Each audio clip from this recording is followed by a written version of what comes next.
पाकिस्तान के prime minister Narendra Modi ने एक ट्वीट भी किया और एक वीडियो उन्होंने कह रहे हैं कि हिंदुस्तान ने एक सोचे समझे मंसूबे से एक बड़े क्लेवर तरीके से चालाकी से चीन को एंगेज कर लिया। चीनी बेवकूफ बन के हिंदुस्तान के हाथों। नरेंद्र मोदी ने अपने आप को एक स्ट्रॉन्ग मैन की हैसियत से एक 52 इंच की या 56 इंच की चेस्ट के हवाले से बेचा। से चंद घंटे पहले हिंदुस्तान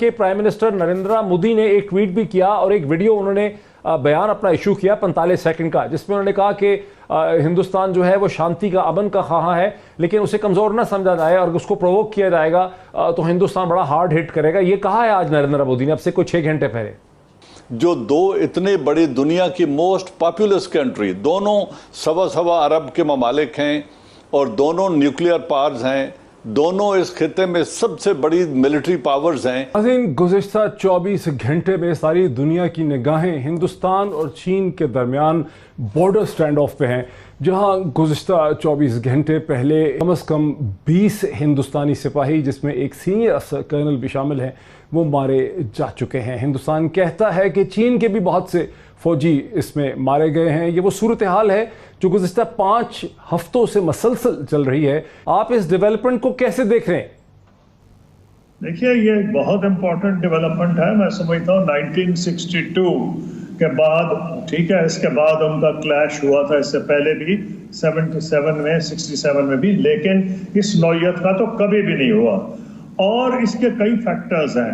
आपको मैं याद दिलाना चाहूँगा कि जब डोकलाम पे क्राइसिस हुआ था तो हिंदुस्तान ने एक ट्रायम्फलिज्म, उन्होंने अपनी तरफ से विक्ट्री डिक्लेयर कर दी थी, जैसे वो पाकिस्तान के खिलाफ जब कुछ करते हैं। लेकिन इंडिया ने ऐलान कर दिया कि उनको बहुत बड़ी विक्ट्री हुई है, सारी दुनिया मान गई, इंटरनेशनल मीडिया मान गया। आर्टिकल्स, क्योंकि इंडियन मीडिया को रेगुलरली, वर्ल्ड मीडिया को फॉलो करता हूँ, कई आर्टिकल्स आए, China will have to live with an assertive India, यानी चीन को अब ऐसे मुख्तलिफ भारत में जिंदा रहना पड़ेगा।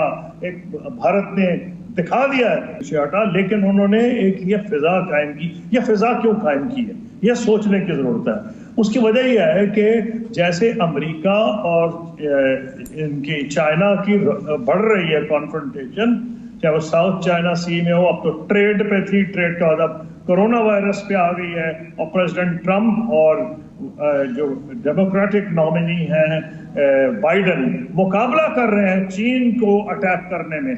तो इंडिया ने भी ये सोचा कि जनाब, ये इस वक्त तो सारी वेस्टर्न वर्ल्ड हमारे साथ है, अमेरिका हमारे साथ है, और इसलिए उन्होंने जो जिस तरह डोकलाम में किया, उन्होंने कोशिश फिर यही की है यहाँ, और वो बहुत अच्छा मैं समझता हूँ एनालिसिस इस वक्त जो किया जा रहा है, वो चाइनीज यहाँ अनफॉर्चुनेट इंटरनेशनल मीडिया पिकअप नहीं कर रहा, और वो ये है कि उन्होंने चाइना को अंडर एस्टिमेट किया है। चाइना हिंदुस्तान से अमन चाहता है, सारे नेबर्स से अमन चाहता है, लेकिन वो ये नहीं चाहता कि हिंदुस्तान ये समझे कि क्योंकि उनकी अमेरिका से कॉन्फ्रंटेशन है तो अमेरिका उनको बैक करेगा और चीन इसकी वजह से पीछे हट जाएगा। कि हिंदुस्तान, जिसको कि अमेरिका टाउट करता है, प्रेजेंट करता है अपने एक स्ट्रेटेजिक एलाय के तौर पे, और ये स्ट्रेटेजिक एलाय जो है वो मसलसल 5 हफ्ते से एम्बैरस हो रहा है चीन के हाथों में। अमेरिकन ऑप्शन इस स्टेज पे हैं क्या? देखिए, ये याद रखिए कि ट्रंप ने जब कहा कि मैं मीडिएट करने को तैयार हूं, और वो जब हादसा हुआ, जब ये वाकया हुआ, तो उसके 24 घंटे के अंदर उन्होंने कहा, और मोदी ने कहा कि मुझसे तो कोई बात ट्रंप की हुई नहीं है, और हम ये बायलैटरली सेटल करने की कोशिश करेंगे। दूसरी चीज ये कि देखिए, अभी जो हिंदुस्तान ने किया है, हिंदुस्तान को ने जो रास्ते बनाना शुरू किए थे, उसका उनको 2019 में जब उन्होंने 2 टेरिटरीज बनाई, कश्मीर और लद्दाख को अलहदा किया, उसी वक्त चीन ने उनसे कहा था कि आप गलत फहमी में हैं और ये हमारे लिए तो तशवीश का बायस है। मेरे साथ हैं जनरल एजाज अहमान साहब। जनरल साहब, 15 और 16 तारीख की जो दरमियानी रात है, हमारी अंडरस्टैंडिंग अब तक ये है कि हिंदुस्तान की किसी एक बटालियन फोर्स ने, जिसमें कोई गालिबन 600 से 700 या 800 नौजवान सिपाही होते हैं, उन्होंने गोलवान रिवर वैली के अंदर अपनी ग्राउंड पोजीशन को निस्बतन इंप्रूव करने की पोजीशन की है, जिसके जवाब में ये कोई मुठभेड़ नहीं हुई है, ये कोई पेट्रोल पार्टीज नहीं है क्योंकि कर्नल की डेथ हो गई है, जिसके जवाब में पीपल लिबरेशन आर्मी PLA तैयार थी। देखते हैं इसको क्या हुआ। ये मोहित, बात यह है कि हमें इसको, ये जो टेक्टिकल डेवलपमेंट जिसकी आप बात कर रहे हैं गलवान वैली की, और ये जो कैजुअल्टीज हुई हैं, ये एक बहुत छोटा इंसिडेंट है। ये टेक्टिकल एक्शन है जो दो इतने बड़ी दुनिया की मोस्ट पॉपुलस कंट्री, दोनों सवा अरब के ममालिक हैं और दोनों न्यूक्लियर पावर्स हैं, दोनों इस खिते में सबसे बड़ी मिलिट्री पावर्स हैं, इनके दरमियान एक बटालियन एक्शन की अहमियत नहीं है। अगर हम इस पूरे पर्सपेक्टिव को समझें कि ये क्या हो रहा है, कौन करवा रहा है, नहीं देखें एक कर्नल और 20 आदमी जो इनके कैजुअल्टीज हुई हैं, और ये क्लेम कर रहे हैं कि कुछ चाइना की भी कैजुअल्टीज हैं, अगरचे चाइना ने वो डिक्लेयर नहीं किया, और कुछ अफराद लापता हैं। से चंद घंटे पहले हिंदुस्तान के प्राइम मिनिस्टर नरेंद्र मोदी ने एक ट्वीट भी किया और एक वीडियो उन्होंने बयान अपना इशू किया 45 सेकंड का, जिसमें उन्होंने कहा कि हिंदुस्तान जो है वो शांति का, अमन का ख्वाह है, लेकिन उसे कमजोर ना समझा जाए और उसको प्रोवोक किया जाएगा तो हिंदुस्तान बड़ा हार्ड हिट करेगा। ये कहा है आज नरेंद्र मोदी ने, अब से कुछ 6 घंटे पहले। हिंदुस्तान जिसको अंदर आपने सर्व किया है, जहां आपने अंदर से देखा, वहां क्या इंपैक्ट हो रहा होगा इस पूरी सिचुएशन का सियासी तौर पे, जहां नरेंद्र मोदी ने अपने आप को एक स्ट्रॉन्ग मैन की हैसियत से, एक 52 इंच की या 56 इंच की चेस्ट के हवाले से बेचा हुआ है कि वो स्ट्रॉन्ग है, डिसाइसिव है। वो पॉलिटिक्स जो है वो किस तरह से वो पॉलिटिक्स जो है उसमें नरेंद्र मोदी कैसे कुछ कर सकते हैं? देखिए, हमें हकीकत पे मबनी चीज देखनी चाहिए, लेकिन जो पार्लियामेंट्री उनकी मेजॉरिटी है और जो राज्यसभा में भी मेजॉरिटी हो रही है, उनको कोई ये डर नहीं है कि उनकी गवर्नमेंट को शेक किया जाएगा। हो सकता है कि प्रोविंशियल इलेक्शंस जो स्टेट इलेक्शंस हैं उनमें कुछ असर हो, लेकिन बाय एंड लार्ज मेरे साथ रहें जरा, मेरे साथ रहें। जल एजाज एवान, एक दिन पहले गुज़श्ता रोज़ पाकिस्तान की इंटेलिजेंस ने एक बड़ी अनप्रेसिडेंटेड ब्रीफिंग दी पाकिस्तान के तीनों सर्विस चीफ्स को। आर्मी चीफ थे, एयरफोर्स थी, नेवी के चीफ थे और चेयरमैन जॉइंट चीफ स्टाफ भी थे। इसकी क्या सिग्निफिकेंस है, कितना ख़तरा है कि हिंदुस्तान और नरेंद्र मोदी कोई एडवेंचरिज्म करें कश्मीर में, गिलगित बल्तिस्तान में, कहीं और? जो भी खतरात हैं उनको एवेल्यूएट करना, उस इंफॉर्मेशन को एनालाइज करके ऑपरेशनल डायरेक्टरेट को देना कि आप इस पर आप मिलिट्री रिस्पांस बनाएं ताकि हम कल सरप्राइज ना हो।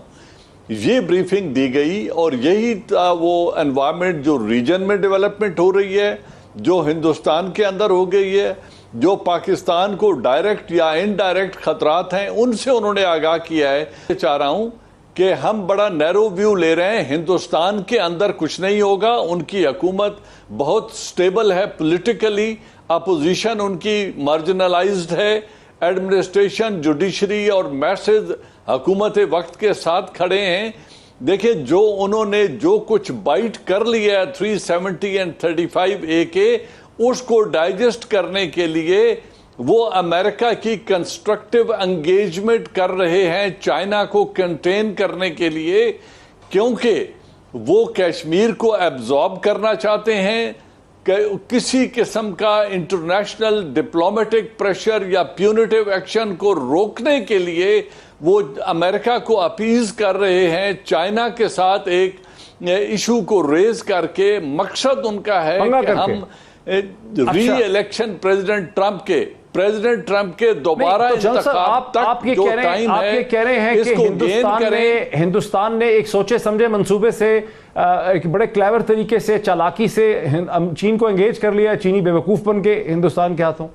इंडो पैसिफिक कमांड जो है और इंडो पैसिफिक जो डेवलपमेंट्स हैं इस स्ट्रेटजी के तहत, जो जापान, ऑस्ट्रेलिया, इंडिया और यूएस का कोलिशन, ये 4 मुल्क की इत्तेहाद है साउथ चाइना सी में और स्ट्रेट ऑफ मलाका में, जो वो कर्टेल करना चाहते हैं लिबर्टी ऑफ एक्शन चाइना का, उसके खिलाफ एक रिएक्शन है। लद्दाख के ऊपर अपना क्लेम दाखिल किया और कुछ एरिया उन्होंने गेन कर लिया। इस झगड़े की वजह रोड की डेवलपमेंट नहीं है, इस झगड़े की वजह ब्रिज बना लेना नहीं है, इस झगड़े की वजह 8 किलोमीटर कराकोरम से दूर सड़क बनाना नहीं है। ये बड़ा छोटा इशू है।